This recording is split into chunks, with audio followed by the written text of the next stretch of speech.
Sheekadii bakaylaha iyo diindiinka. Beri hore waxaa jiri jiray xayawaano ku noolaa kaymo aad u qurux badan. Xayawaanada waxaa ka mid ahaa bakayle kibir badan. Bakaylahan kibirka badan wuxuu ugu faani jiray xayawaanada kale inuu yahay mid aad u dheereeya, isagoo ku odhan jiray xayawaanada kale mar kasta, mid idinka idinka mid ah oo ila tartami karaa idinkuma jiro. Bakaylihii wuxuu arkay maalin diindiin isagoo ku jeesjeesaya wuxuu ku idhi, diindiin yahow miskiinka ahi waxaad tahay mid aad iyo aad u gaabiya. Diindiinkii wuxuu ka murugooday sida uu bakayluhu ugu jeesjeesayo, wuxuuna ku idhi, ka waran haddaynu tartanno, markaasaynu arkaynaa keena dheereeya.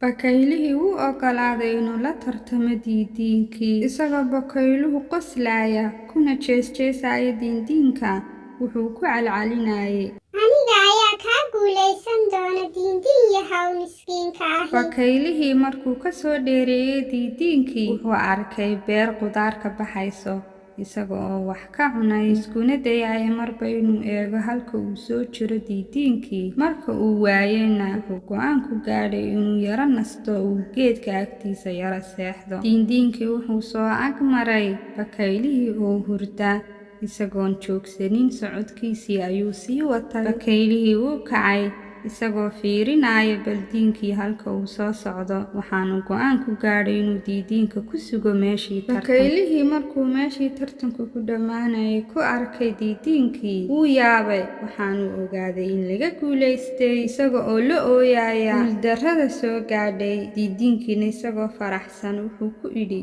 bakaylayahow waxaad ogaataa kibirka iyo isla weynida inay ku dambeeyaan khasaare iyo guuldarro, dadaalka iyo iskudayga wanaagsanna inuu ku dambeeyo guul.